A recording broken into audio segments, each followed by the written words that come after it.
शिल्पा की आदतें ठीक नहीं थी। वो ना बोलने से पहले कुछ सोचती और ना ही कुछ करने में। उसकी इस आदत से सभी परेशान रहते। बहन, घर पर मेहमान आए हैं और शक्कर खत्म है, थोड़ी शक्कर दे दो, मैं बाजार जाऊंगी तो ले आऊंगी। अरे शिखा बहन, तुम तो माफी करें, जब देखो तुम्हारे घर में कुछ न कुछ खत्म ही रहता है। अरे शिल्पा, चिल्ला क्यों रही हो? कहा ना घर में मेहमान बैठे हैं, सुन लेंगे। सुन लेंगे तो सुन ले, तुम लोगों की मांगने वाली आदत तो बंद होगी। अच्छा शिल्पा, ना दो शक्कर, लेकिन बात तो अच्छे से करो। एक कटोरी शक्कर के लिए तुमने मेरी बड़ी बेइज्जती कर दी। शिल्पा बड़बड़ाते अंदर चली जाती है तो शिखा भी घर चली जाती है। माँ, क्या हुआ? अरे कुछ नहीं बेटा, पता नहीं कहां कहां से ऐसे पड़ोसी आ जाते हैं, जब देखो तब कुछ ना कुछ मांगने के लिए घंटी बजाते हैं। अब घंटी बजे तो दरवाजा ना खोलना। पता नहीं माँ की ये आदत कैसे बदलेगी, किसी को कुछ भी बोल देती है, बोलने से पहले सोचती भी नहीं। शिल्पा की ये आदत दिन ब दिन बढ़ती ही जा रही थी। एक दिन शिल्पा के दरवाजे सब्जी वाला आया। सुनो भैया, मुझे ये भिंडी, टिंडे, लौकी और आलू के साथ 1 किलो प्याज दे दो। जी बहन जी।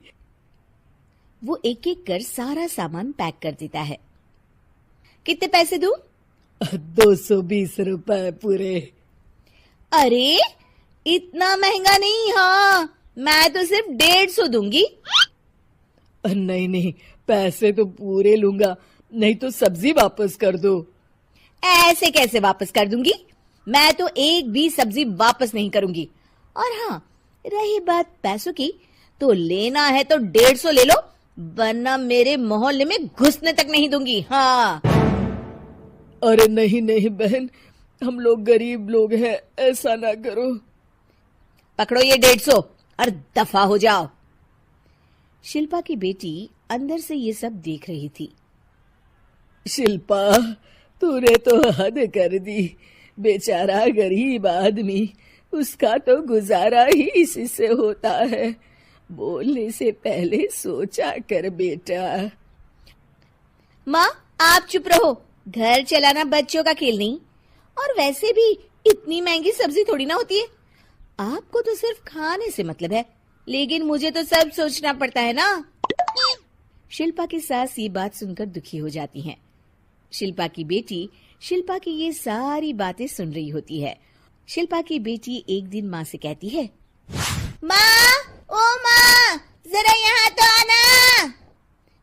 ओहो, क्या हुआ? क्यों चिल्ला रही हो ऐसे बेटा? हुआ क्या? ये देखिए मेरी स्कूल की ड्रेस कितनी गंदी हो गई है, इसे कौन धोएगा? लेकिन ये तो साफ है बेटा, मैंने अपने हाथ से खुद साफ किया है। माँ, ये ड्रेस इतनी गंदी है कि मैं इसे पहन ही नहीं सकती। चलो, मुझे बाजार से नई दिलाओ। शिल्पा दुखी हो जाती है और वहां से चली जाती है कि तभी सामने उसकी सास मिल जाती है। शिल्पा, अरे ओ शिल्पा, ये क्या सब्जी बनाई है? ऐसे भी कोई सब्जी बनाता है? शिल्पा सास की इस हरकत से सख्ते में आ जाती है। अरे माँ को तो मैं जो बना दूं उन्हें वो पसंद आ जाता था, फिर आज वो ऐसा व्यवहार क्यों कर रही हैं? शिल्पा कुछ समझ पाती कि थोड़ी ही देर में उसका पति आ जाता है। अरे शिल्पा, ये क्या है? क्या हुआ आपको? ये मेरी अलमारी पूरी अस्त व्यस्त है, तुमसे कोई काम नहीं होता है। सारा दिन पता नहीं क्या करती रहती हो। अरे मैंने तो सारी अलमारी साफ रखी है। इसे तुम साफ कहती हो? ये तो पूरा कूड़ादान लग रही है।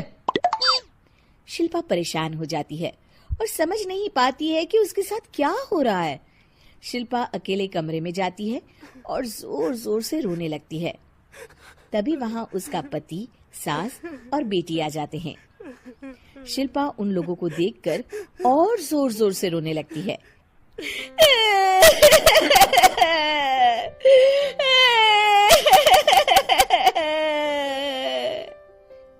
कि तभी उसकी सास उससे कहती है, क्या हुआ? यहाँ बैठकर रोती रहोगी या फिर खाने को भी कुछ बनाओगी?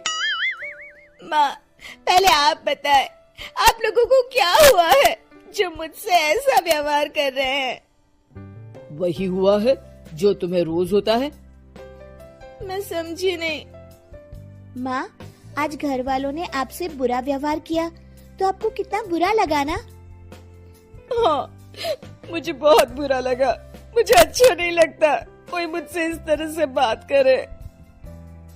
सही कहा शिल्पा, जो चीज तुम्हें खुद के लिए अच्छी नहीं लगती वो तुम्हें दूसरों के साथ भी तो नहीं करनी चाहिए।